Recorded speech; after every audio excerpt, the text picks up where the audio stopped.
A ver, detengámonos a pensar en esto un segundo. ¿Todo ese conocimiento que generamos, que guardamos en la nube, realmente nos pertenece? Hoy vamos a meternos de lleno a analizar una falla, diría que fundamental en nuestro mundo digital. Y también una idea bastante radical que podría de verdad cambiarlo todo. Esta es una pregunta que nos toca a todos. Todo eso que investigamos, lo que escribimos, lo que creamos, ¿de verdad podemos decir que es nuestro si está, digamos, encerrado en una plataforma? ¿Qué pasa si no podemos simplemente tomarlo y llevárnoslo a otro lado? Esa es justo la idea que vamos a desmenuzar hoy. Bien, para que esto quede súper claro, vamos a usar un ejemplo muy concreto. Uno que involucra servicios que seguro muchos conocen y hasta usan a diario, como lo son Google Workspace y su nueva herramienta de inteligencia artificial, NotebookLM. Imaginen la escena. Es una situación muy familiar para muchísima gente. Todos nuestros proyectos, investigaciones, notas, todo está guardado en un servicio en la nube, uno por el que pagamos mes a mes. Confiamos en estas plataformas, claro, son súper convenientes, son potentes, y casi sin darnos cuenta terminamos poniendo años de nuestro trabajo, de nuestro esfuerzo intelectual en un solo lugar. Todo atado a una simple suscripción. Y bueno, aquí es donde la cosa se pone complicada. Esta es la pregunta del millón, la que destapa la verdadera vulnerabilidad de todo este sistema. ¿Qué pasa si un día, por la razón que sea, simplemente dejamos de pagar? Lo que tenemos aquí es un desequilibrio, pero total. Por un lado está lo que pagamos, una cuota de suscripción mensual, algo relativamente pequeño. Pero del otro lado está lo que arriesgamos, años, quizá décadas, de nuestra propiedad intelectual.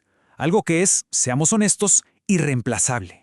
El riesgo es desproporcionado. Y esta es la cruda, durísima realidad. No estamos hablando de una suspensión temporal de que, bueno, luego lo recupero. No, la política actual es muy clara. Si una cuenta de Workspace de pago se elimina, todos los datos que están asociados, incluyendo el trabajo hecho en NotebookLM, se pierden. Y ojo, se pierden para siempre. Es irreversible. Entonces, claro, esto ya deja de ser un simple problema técnico, ¿verdad? Nos lleva a un terreno mucho más profundo. Estamos hablando del colapso de la confianza, de un verdadero dilema moral entre las personas y las plataformas que usamos todos los días. Miren, esta tabla lo resume a la perfección. De un lado tenemos la métrica del negocio, la monetaria. El acceso se corta si no hay pago. Simple, la empresa valora la suscripción. Pero del otro lado está la métrica humana, la consecuencia moral, la pérdida de años de trabajo, lo cual causa un daño emocional y moral irreparable.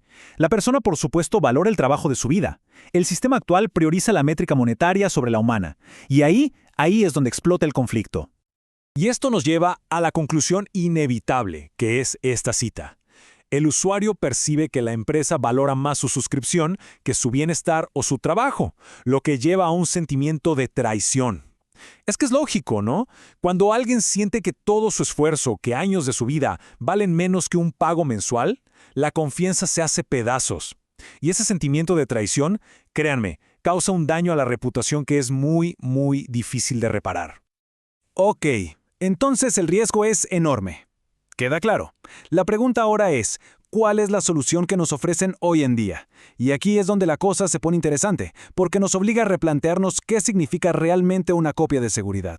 Ya no se trata solo de archivos, se trata de salvar el conocimiento.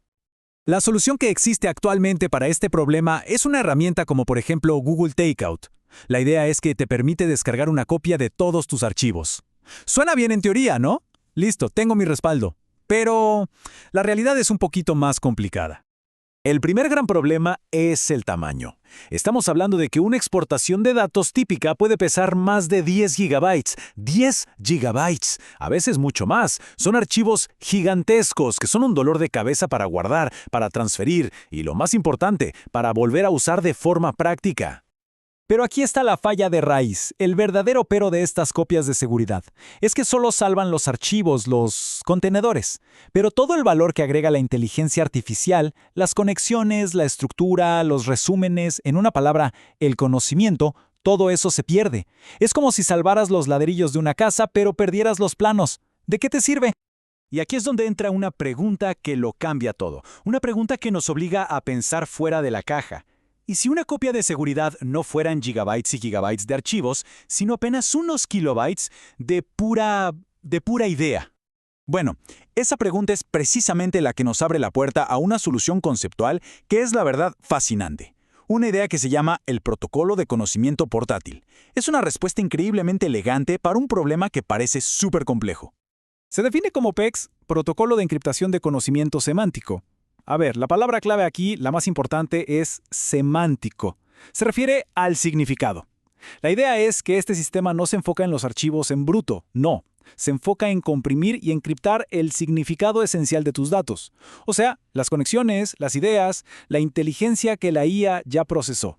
Y todo eso lo mete en un paquetito súper pequeño.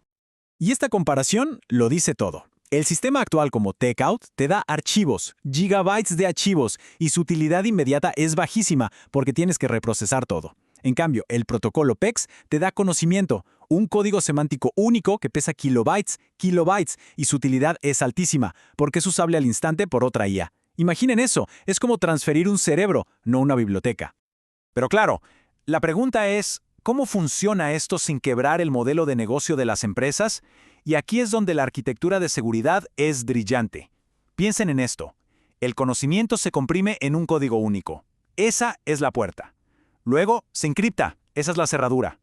La persona, el usuario, tiene esa puerta cerrada en su poder. Es suya. Pero el proveedor de servicios es el único que tiene la llave para abrirla. Y solo la entrega cuando se reanuda el pago. ¡Es genial! Y con ese sistema, el dilema moral se soluciona.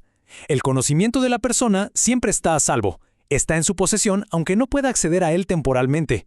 La empresa mantiene su incentivo para que le paguen, pero el riesgo de perder años de trabajo, ese daño moral irreparable, simplemente se evapora. Ahora, vamos a alejarnos un poco del tema específico de los datos, porque este tipo de pensamiento, este enfoque en la eficiencia, tiene implicaciones que van mucho más allá. Estamos entrando en el terreno de cómo la eficiencia puede volver obsoleto lo que existe.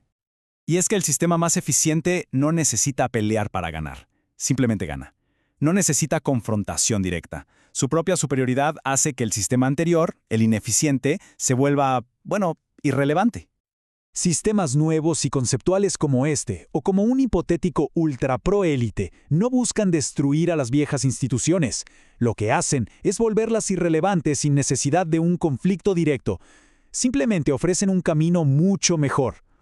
Como dice esta cita, la sustitución ocurre no por un acto de fuerza, sino por un acto de selección natural sistémica. Es básicamente evolución, pero aplicada a sistemas. El más eficiente, el mejor adaptado, es el que sobrevive y prospera, no porque sea más fuerte en una pelea, sino porque es simplemente una mejor idea. Y esto nos deja con una última pregunta para reflexionar. Si algo como esto se hiciera realidad, si el conocimiento finalmente fuera libre y portátil, ¿qué cosas se volverían irrelevantes?